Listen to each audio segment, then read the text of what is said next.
Episode number 1। कर्ज। माँ, मैं उस लंगड़े से कभी शादी नहीं करूंगी। ये कहकर अलीशा कपूर जोर जोर से रोने लगी। 3 फ्लोर के उस आलीशान मेंशन में सिर्फ और सिर्फ अलीशा की आवाजें गूंज रही थी। मेंशन में डर का माहौल था और सब कुछ ठहर गया था। घर के नौकर चाकर, माली, ड्राइवर सब अपनी जगह पर खड़े तीसरे फ्लोर की तरफ डर से देख रहे थे। तीसरे फ्लोर पर उस बड़े से आलीशान कमरे में अलीशा अपने बेड पर बैठी फूट फूट कर रो रही थी। रो रो कर उसकी आंखों का काजल और मेकअप नीचे बहने लगा था। अलीशा के बेड के पास ही उसकी माँ नीता कपूर और पापा शरद कपूर उसे रोता देख असहाय खड़े थे। बेटी को रोता देखकर नीता कपूर की आंखों से भी आंसू आ गए। उन्होंने अपना हाथ अलीशा की पीठ सहलाने के लिए आगे बढ़ाया, लेकिन उसने उनका हाथ झटके से हटा दिया और अलीशा ने गुस्से में कहा, माँ, मैं दादाजी के वचन के लिए अपनी जिंदगी बर्बाद नहीं कर सकती। वो लंगड़ा इंसान नहीं, जानवर है। ये बात सभी जानते हैं। नीता ने अलीशा को शांत कराते हुए कहा, बेटा, हम भी नहीं चाहते ये शादी हो, लेकिन क्या करें। तेरे दादाजी ने मोहन ओबरॉय को प्रॉमिस किया था कि वो अपनी पोती की शादी उनके पोते आकाश ओबरॉय से करेंगे। आकाश भी हैंडसम था, लेकिन किसको पता था कि उस एक्सीडेंट के बाद आकाश कभी अपने पैरों पर नहीं चल पाएगा। अलीशा ने अपनी माँ की बात को काटते हुए गुस्से से कहा, आप दादाजी के कहने पर मुझे जलते चूल्हे में फेंकने को तैयार है। मुझे ऐसे इंसान से बिल्कुल भी शादी नहीं करनी, जिसकी पूरी जिंदगी व्हील चेयर पर बीतने वाली है। अब तक खामोश शरद ने सहमी हुई आवाज में अलीशा से कहा, बेटा, इस शहर में शायद ही कोई होगा जो ओबरॉय खानदान से रिश्ता ठुकराएगा। तू तो जानती ही है ओबरॉयज कितने पावरफुल है। उनसे रिश्ता ठुकराने का मतलब है अपनी किस्मत को ठुकराना। तभी अलीशा ने गुस्से में अपने दांत पीस लिए। अपने सामने रखे कुशन को उसने जोर से चीर कर जमीन पर फेंक दिया, इससे पहले कि अलीशा कुछ और करती। नीता ने अपने आंसू पोंछे और अलीशा से दृढ़ता के साथ कहा, लेकिन अब ओबेरॉय खानदान का रिश्ता ठुकराया जाएगा। ये सुनते ही अलीशा और शरद नीता की तरफ आश्चर्य से देखने लगे। नीता ने अलीशा से कहना जारी रखा, अलीशा, तो ठीक कह रही है। किसी को कोई हक नहीं बनता कि मेरी बेटी की जिंदगी से खिलवाड़ करे। ओबेरॉय खानदान में कपूर खानदान की बेटी बहू बनकर जाएगी, लेकिन मेरी बेटी नहीं। इससे पहले कि अलीशा और शरद नीता से कुछ कह पाते, नीता कमरे से चली गई। नीता तीसरे फ्लोर की सीढ़ियों से दूसरे फ्लोर पर आ गई, जहां पर वो शरद के साथ रहती थी। नीता के दूसरे फ्लोर पर आते ही घर के नौकरों में हलचल हो गई थी। उन्हें डर था कि कहीं नीता बेवजह किसी को डांट ना दे, लेकिन नीता किसी से कुछ कहे बिना ग्राउंड फ्लोर के कोने के कमरे की तरफ चली गई। कमरे के पास जाकर नीता ने देखा कि कमरे का दरवाजा बंद था, लेकिन कमरे में लॉक नहीं लगा हुआ था। नीता ने दरवाजा खोला। अंदर कमरे में 24 साल की लड़की रिया कपूर एक साधारण सी चेयर पर बैठे कानों में हेडफोन लगाए गाने सुन रही थी। साथ ही साथ वो लैपटॉप पे काम भी कर रही थी। उसकी टेबल पर बिजनेस मैनेजमेंट की कुछ किताबें, एक लैपटॉप और एक आर्टिफिशियल कछुआ था जो हमेशा उसके साथ रहता था। रिया अपने ऑफिस के काम में इतना व्यस्त थी कि वो इस बात से अनजान थी कि अलीशा ने शादी तोड़ने के लिए पूरे घर में हंगामा मचाया हुआ है। नीता रिया के पास आकर खड़ी हो गई। जैसे ही रिया को नीता के पास आने का एहसास हुआ, उसने कानों से हेडफोन हटाया और चौंक कर खड़ी हो गई। रिया ने नीता से कहा, "अ- अरे माँ, आप यहाँ?" रिया का चौंकना लाजमी था, क्योंकि नीता बिना किसी वजह के उसके कमरे में कभी नहीं आती थी। इसलिए इस तरह नीता को कमरे में देख रिया चौंक गई थी। वहीं नीता ने मन ही मन गुस्से से कहा, इतने सालों में कभी भी मुझे ये महसूस नहीं हुआ कि ये मेरी बेटी है, फिर भी ना जाने क्यों ये मुझे माँ बोलती है। नीता ने अपने मन की बात को दबाते हुए रिया से शांत स्वभाव में कहा, माँ कहने का हक मैंने तुम्हें तभी दे दिया था जब तुम 6 महीने की थी और कोई तुम्हें मेरी गोद में फेंक गया था। तब कुछ भी नहीं था हमारे पास। ये घर, धन दौलत और ये शानो शौकत, सभी ने मुझसे यही कहा कि तुम्हें अनाथ आश्रम छोड़ आना चाहिए, लेकिन तुम्हारी मासूम शक्ल को देखकर मैंने तुम्हें अपनी कोख से लगाए रखा, तुम्हें पाल पोस कर बड़ा किया, अलीशा, और तुम में फर्क किए बिना तुम्हें इस लायक बनाया कि आज तुम अपने पाँव पर खड़ी हो गई हो। ये सुनते ही रिया ने घबराहट में अपनी पीली ड्रेस को जोर से जकड़ लिया। ये वही ड्रेस थी जिसे अलीशा 2 बार पहनकर रिजेक्ट कर चुकी थी। रिया सोच रही थी कि आज आखिर नीता पुराने एहसानों को क्यों गिनवा रही थी। नीता ने कहना जारी रखा, रिया, आज इस परिवार के तुम पर किए एहसानों को चुकाने का वक्त आ गया है। तुम्हें शादी करनी पड़ेगी, मोहन ओबेरॉय के पोते आकाश ओबेरॉय से। तुम तो जानती हो कि आकाश का रिश्ता अलीशा के लिए आया हुआ था, और अलीशा को पढ़ने के लिए अगले ही महीने अमेरिका जाना है। अलीशा ये शादी कभी नहीं करना चाहती थी, इसीलिए अलीशा की जगह तुम शादी के मंडप में बैठोगी। शादी शब्द सुनकर मानो रिया की पूरी दुनिया तबाह हो गई हो। रिया ने अपने बलबूते पर पढ़ाई करके एमबीए की डिग्री हासिल की थी, और इंडिया की सबसे बड़ी कॉस्मेटिक कंपनी में जॉब उसके पास थी। लेकिन नीता ने एक पल में ही रिया से सब कुछ छीन लिया था।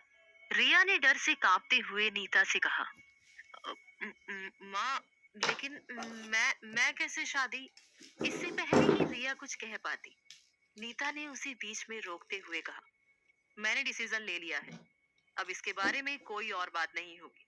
तुम्हें जलती भट्टी में नहीं झोंक रहे, ओबेरॉय खानदान में भेज रहे हैं। मैं जानती हूँ कि लड़का चल फिर नहीं सकता, लेकिन उसके पास इतनी दौलत है कि तुम्हें कभी अपने पैरों पर चलने की जरूरत नहीं पड़ेगी। तैयार हो जाओ शादी के लिए। एक वो दिन था और एक आज का दिन। लोटस होटल के आलीशान कमरे में एक बड़े मिरर के सामने रिया दुल्हन की ड्रेस पहने बैठी हुई थी। रिया के चेहरे पर मेकअप डन करते हुए रिया की स्टाइलिस्ट ने उससे मुस्कुराते हुए कहा, दीदी, जन्नत की किसी परी से कम नहीं लग रही हो आप।